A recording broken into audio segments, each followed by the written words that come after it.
হরে কৃষ্ণ বন্ধুরা, কেমন আছো সবাই? আজ বিকালবেলা থেকে ব্লগটা শুরু করছি। তো বিকালবেলা ভগবানের জন্য টিফিনে বানাবো পাস্তা। তো পাস্তা বানানোর জন্য এখানে আমি আলু আর গাজর ঝিরিঝিরি করে কেটে নিয়েছি।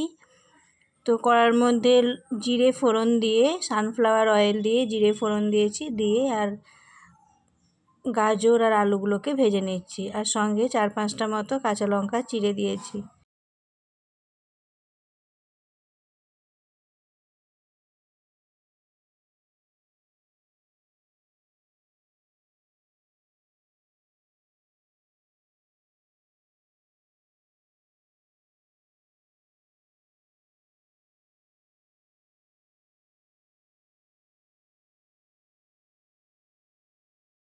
আলু আর গাজরটা ভাজা হয়ে যাওয়ার পর অল্প ধনে গুঁড়ো, জিরে গুঁড়ো মশলা দেবো, তারপর পাস্তাটা দিয়ে দেবো।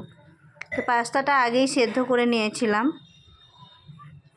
তো পাস্তাটা দিয়ে আর এবার অল্প ভাজা মশলা উপরে ছড়িয়ে দেবো আর একটু টমেটো সস দিয়ে দেবো। তাহলেই আমার পাস্তাটা হয়ে যাবে। তারপর আমি আবার সন্ধ্যা আরতি করতে যাব।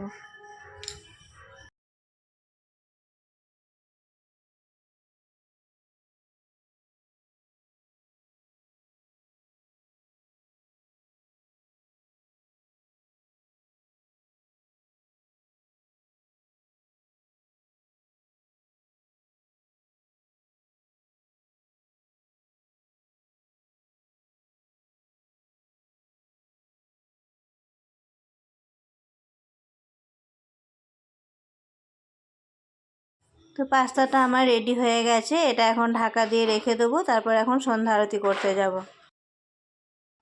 তো সন্ধ্যা আরতির জন্য এখানে সমস্ত উপকরণ আমি সাজিয়ে নিয়েছি। এবার ভগবানের ঘরে নিয়ে যাব, তারপর সন্ধ্যা আরতি করব।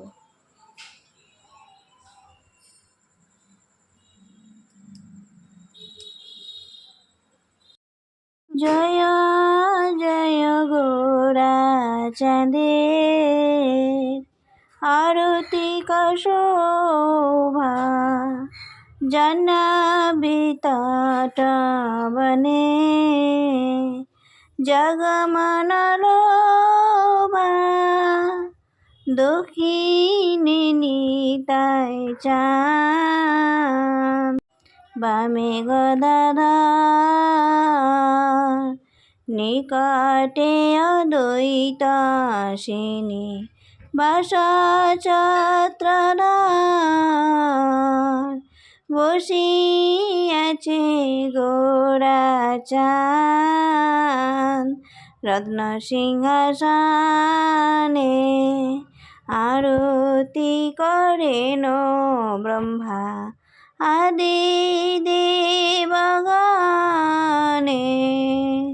নারহরি আদি করি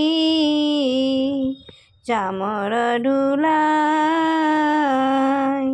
সঞ্জয় মুকুন্দ বাসু ঘোষ আদি গায়, শঙ্খ বাজে ঘণ্টা বাজে, বাজে করতাল,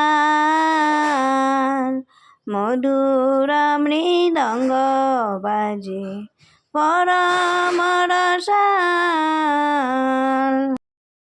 তো আমার সন্ধ্যা আরতি হয়ে গেছে। সন্ধ্যা আরতি হয়ে যাওয়ার পর ভগবানকে এখন ভোগ নিবেদন করেছি। পাস্তা উপরে টমেটো সস দিয়ে দিয়েছি আর তুলসী পত্র দিয়ে ভগবানকে ভোগ নিবেদন করেছি। তো এখন তোমরা রাধা মাধবকে একটু দর্শন করে নাও। জয় শ্রী রাধা মাধব সখী বৃন্দা কি জয়, জগৎগুরু শিলা প্রভুপাদ কি জয়। তো এটা আবার রাত্রিবেলা ভগবানের জন্য অন্ন করেছিলাম, আর করেছিলাম বিউলি কলাইয়ের ডাল আর আলু পোস্ত।